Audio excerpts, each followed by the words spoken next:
এই লিস্টটা হচ্ছে 5ই আগস্টের বিপ্লবের পরে কিছু ব্যক্তি আওয়ামী লীগের এবং পুলিশ এবং এমপিরা তারা আশ্রয় নিয়েছিল ক্যান্টনমেন্টে, এবং এই লিস্ট আইএসপিআর প্রকাশ করেছে। আমি শুধু 3 জন লোকের নাম এখানে উল্লেখ করতে চাই। অবশেষে জুলাই অভ্যুত্থানের 9 মাস পর জানা গেল 5 আগস্ট কোথায় ছিলেন ওবায়দুল কাদের। এক লাইনে যদি উত্তর দিতে চাই, অবশ্যই আমরা কম্প্রোমাইজ করিনি। শেখ হাসিনা পালানোর পর ক্যান্টনমেন্টে যারা আশ্রয় নিয়েছিলেন তাদের কিছু লোকের তালিকা ইতিমধ্যে মাহমুদুর রহমান প্রকাশ করেছেন। এখনো তারা দেশে আছেন। আওয়ামী লীগের সাধারণ সম্পাদক ওবায়দুল কাদের তিনি মুখ খুলেছেন। তিনি এখন কোথায় আছেন তার বক্তব্যটি শুনলে আপনি বুঝতে পারবেন। অন্যদিকে সেনাবাহিনীর সদস্য জানিয়ে দিয়েছেন ওবায়দুল কাদের ও আওয়ামী লীগের কিছু নেতা পুলিশ ক্যান্টনমেন্ট থেকে কোথায় গিয়েছে। না টেনে পুরো ভিডিওটি দেখতে থাকুন, একটি লাইক করে আমার সাথেই থাকুন। আমার কাছে এখানে একটি লিস্ট আছে, এটি আইএসপিআর এই লিস্ট দিয়েছে। এই লিস্টটা কি জানেন? এই লিস্টটা হচ্ছে 5ই আগস্টের বিপ্লবের পরে কিছু ব্যক্তি আওয়ামী লীগের এবং পুলিশ এবং এমপিরা তারা আশ্রয় নিয়েছিল ক্যান্টনমেন্টে, এবং এই লিস্ট আইএসপিআর প্রকাশ করেছে। এবং আইএসপিআর বলেছে যে মানবিক কারণে তাদেরকে নাকি আশ্রয় দেওয়া হয়েছিল। সেখান থেকে আমি শুধু 3 জন লোকের নাম এখানে উল্লেখ করতে চাই। 3 জন ব্যক্তি পুলিশের, একজন হচ্ছে মনিরুল, একজন হচ্ছে তার নাম হলো মনিরুল ইসলাম, তিনি এসবি চিফ ছিলেন। আর একজন হচ্ছেন খন্দকার লুৎফুল কবির, তিনি অতিরিক্ত আইজিপি ছিলেন। আর একজন হচ্ছেন হারুনুর রশিদ, ডিজি র্যাব ছিলেন। আর একজন হচ্ছেন প্রলয় কুমার জোয়ারদার। তো এই যে ব্যক্তিদের আমি নাম বললাম, ও আরেকজন আছেন আসাদুজ্জামান, যিনি তৎকালীন ডিআইজি সিটিটিসিতে ছিলেন। আপনারা কি জানেন তারা কি করতেন? তাদের কাজ ছিল আলেমদের ধরে ধরে জঙ্গি বানানো, এবং জঙ্গি বানিয়ে পরিবার সহ তাদেরকে হত্যা করা হয়েছে। তাহলে যে মনিরুল ইসলাম, যে আসাদুজ্জামান, যারা বাংলাদেশের আলেমদের জঙ্গি বানিয়ে পরিবার সহ তাদেরকে উড়িয়ে দিয়ে জঙ্গি তকমা দিয়ে হত্যা করেছে, তাদেরকে মানবিক কারণে আশ্রয় দেওয়ার কোনো কারণ থাকতে পারে না। তার থেকে বড় কথা হলো এই যে 3 জনের নাম আমি বললাম, মনিরুল ইসলাম, আসাদুজ্জামান এবং প্রলয় কুমার জোয়ারদার, তাদের এখন কোনো হদিস নাই। আপনারা যদি তাদেরকে আশ্রয় দিয়ে থাকেন, তাহলে আপনাদের দায়িত্ব ছিল তাদেরকে আইনের হাতে অর্পণ করা, যাতে করে আলেম হত্যার জন্যে, বাংলাদেশের জনগণকে হত্যার জন্য এবং শাপলা চত্বর হত্যাকাণ্ডের জন্য তাদেরকে আমরা বিচার করতে পারি।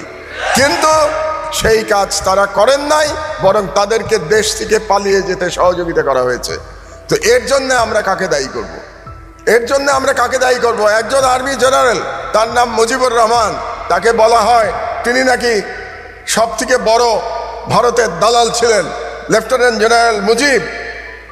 তাকে ক্যান্টনমেন্টে আটক করেছে, এটা ক্যান্টনমেন্ট থেকেই বলা হয়েছিল তাকে আটক করা হয়েছে, কিন্তু পরবর্তীতে জানা গেল তিনি নাকি ভারতে পালিয়ে গেছেন। তাহলে তাকে পালিয়ে যেতে কারা সহায়তা করেছে, সেই প্রশ্ন আজকে আমাদের উত্থাপন করতে হবে।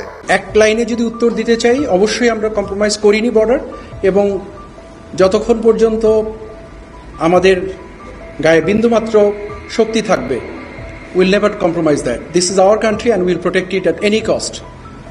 এটা আপনার দেশ, এটা আমার দেশ। এই দেশের সার্বভৌমত্ব বিনষ্ট হতে পারে কোনো একটা সম্প্রদায়ের মাধ্যমে, এটা কখনোই হবে না। এটুকু আপনার উত্তর বলতে পারি। আর যদি আরেকটু গভীরে যাই যে আর্টসা অস্ত্র নিয়ে আসছে, মুভমেন্ট করছে, সে ব্যাপারে অবস্থান কি? দেখুন, বাংলাদেশ মিয়ানমার বর্ডার একটা অত্যন্ত জটিল পরিস্থিতির মুখে আছে এখন। এখানে কোনো মিয়ানমারের যে সরকার, যেটা আমরা বলি, যেটা তাদের সেই সরকারের অস্তিত্ব বিলীনের পথে। আরাকান আর্মি রাখাইন স্টেটটা অলমোস্ট দখল করে নিয়েছে, 85 থেকে 90% দখল করে নিয়েছে, কিছু জায়গা বাদে। সো এখানে, এবং আরাকান আর্মিও তো একটা অথরাইজড সংগঠন নয়। সো এই জায়গাটাতে না আছে কোনো সরকারের অস্তিত্ব সেভাবে, না আছে আরাকান আর্মিকে স্বীকৃতি দেওয়ার মতো কোনো একটা অবস্থা। সো অল টুগেদার এই মুহূর্তে বাংলাদেশ মিয়ানমারের যে বর্ডার পরিস্থিতি, নিঃসন্দেহে এটা যে কোনো সময়ের তুলনায় সংবেদনশীল।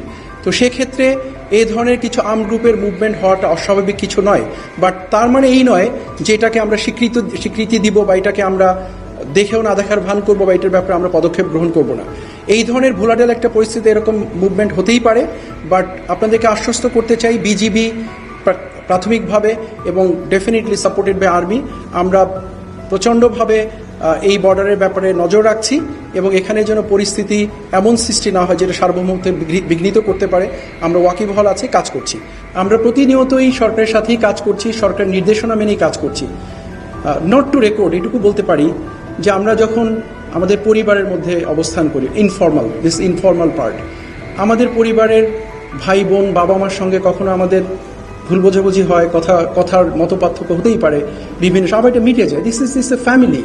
সো দেশ চালাতে গিয়ে বিভিন্ন স্টেক হোল্ডাররা বিভিন্ন সময় কথা বলতে পারেন। এটা নিয়ে এত মানে আমরা যেইভাবে চিন্তা করছি, সরকারের সাথে সেনাবাহিনীর বিশাল মতপার্থক্য হয়েছে, বিভেদ হয়েছে, যেটা দেখছি মিডিয়াতে, let us not interpret in this manner. এরকম আসলেই কিছু হয়নি।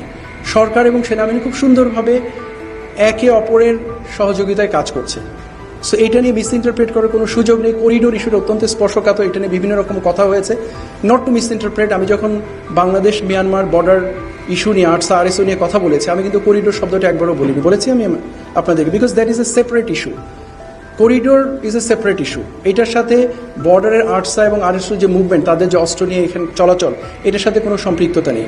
সো আমি যদি সামারি করি, এটুকু বলবো যে let us think very simple, অনেক কমপ্লিকেটেড না চিন্তা করে আমরা যেন এটাকে এমনভাবে না দেখি যে সরকার সেনাবাহিনী ভিন্ন ভিন্ন চিন্তা করছে বা একে অপরের বিপরীতে দাঁড়িয়ে আছে। এটা কখনোই নয়। সরকার সেনাবাহিনী একই সাথে কাজ করছে এবং ভবিষ্যতেও আমরা আরো। দর্শক, আপনারা জানেন বর্তমান সময়ে একটি বিষয় খুবই আলোচনা হচ্ছে, ডক্টর ইউনূস কেন পদত্যাগ করতে চেয়েছিলেন। আপনারা জানেন তিনি বিভিন্ন চাপে কিন্তু পদত্যাগের সিদ্ধান্ত নিয়ে ফেলেছিলেন। অবশেষে এই সকল ঘটনার দামাচাপা হয়েছে, তিনি আর পদত্যাগ করছেন না। সকল রাজনৈতিক দলের সাথে বৈঠক শেষে এই তথ্য জানিয়েছেন, কিন্তু সেনাবাহিনীর দিকে সকলে আঙ্গুল তুলছে। এখন সেনাবাহিনীর কর্মকর্তারা প্রকাশ্য মুখ খুলে দিয়েছে, তারা সব ফাঁস করে দিয়েছে। এবার তারা দেশের স্বার্থে কি কি করবে তাও জানিয়ে দিয়েছেন। তারা কিছুতেই করিডোর হতে দেবে না, কেননা এতে বাংলাদেশের জনগণের এমনকি বাংলাদেশের যে নিরাপত্তা আছে সেটি গণ্য হবে। এরকম চিন্তা ভাবনা করে কিন্তু তারা করিডোরের বিষয়ে সিদ্ধান্ত জানিয়েছেন। বাংলাদেশে কিছুতেই করিডোর হতে দেওয়া হবে না বলেও জানিয়েছেন সেনাবাহিনীর কর্মকর্তারা। অন্যদিকে আওয়ামী লীগের সাধারণ সম্পাদক ওবায়দুল কাদের, তিনি দেশে ছিলেন 3 মাস। শেখ হাসিনা পালানোর 3 মাস পর পর্যন্ত তিনি দেশে লুকিয়েছিলেন। তিনি দেশে থেকে কিন্তু আন্দোলনের জন্য নেতাকর্মীদের বলতেন, কিন্তু একে একে সকলে গ্রেপ্তার হওয়ায় তিনিও ভারতে পালিয়ে যান বলে জানিয়েছে। দর্শক, ভিডিওতে যে তথ্যগুলো পেয়েছেন আপনার মতামতটি জানাবেন।